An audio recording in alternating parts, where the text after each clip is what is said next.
Para contaros un poco sobre la teoría me ajustaré a dos preguntas. ¿Quién es Marcuse y en qué creía? Herbert Marcuse, filósofo y sociólogo alemán, nació en Berlín durante 1898 y ya desde joven fue espectador de numerosos conflictos sociales cuando se alista en el ejército alemán, donde es partícipe de la primera y posterior revolución alemana. Por su condición judía, el ascenso del nazismo años después le compele una emigración que lo lleva hasta Estados Unidos, donde la Universidad de Columbia le ofrece sus instalaciones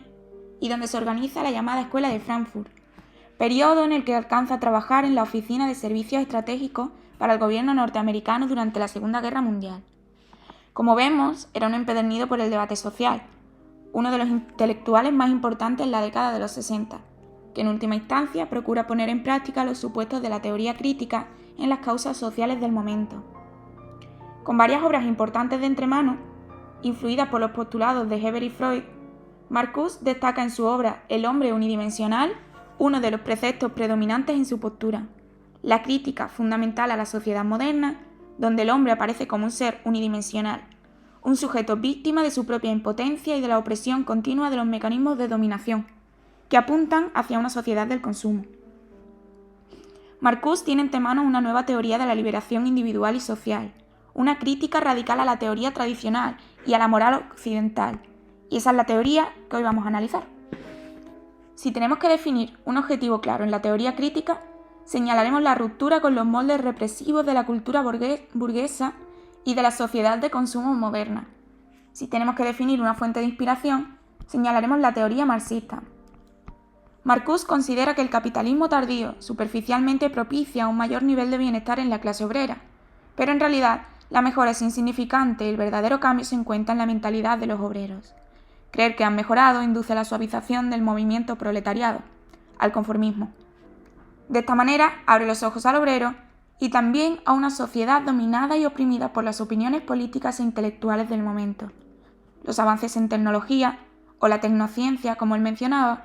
se convierten en un instrumento de opresión y fuente de una cultura de masas adictas al consumo, bajo las manos del capitalismo, pero podría ser distinto bajo un orden social diferente, con valores nuevos.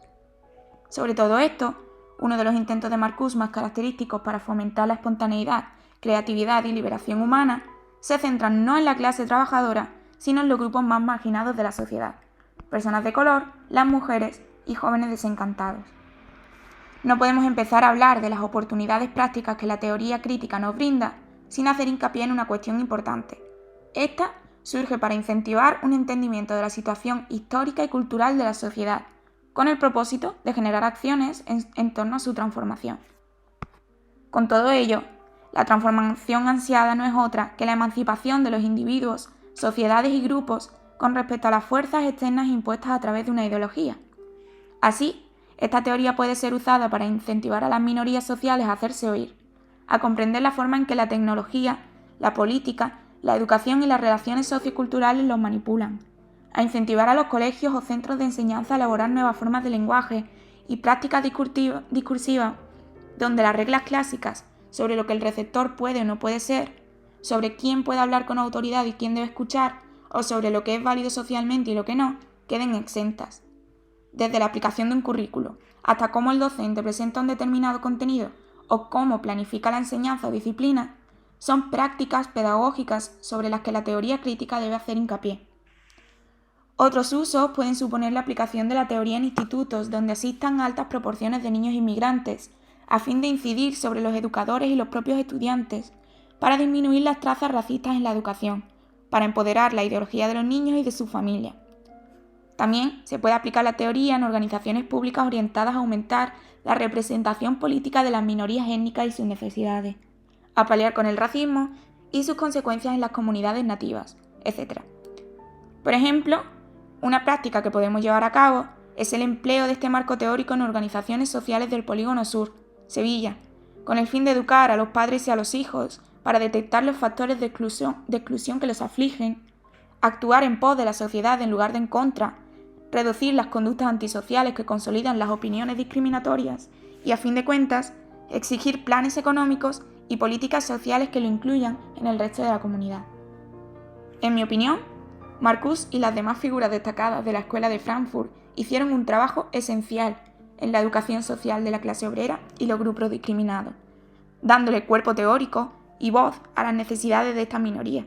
y exponiendo una de las peores consecuencias de la dominación política y discriminación,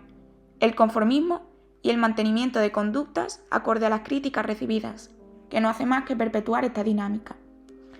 Creo que un individuo tratado como un salvaje, al que se le brinda los recursos de un salvaje, a menudo recurre a la resignación y se comporta como un salvaje, tras lo que es llamado algo peor y tras lo que se le ofrece peores recursos todavía. Es como un círculo vicioso.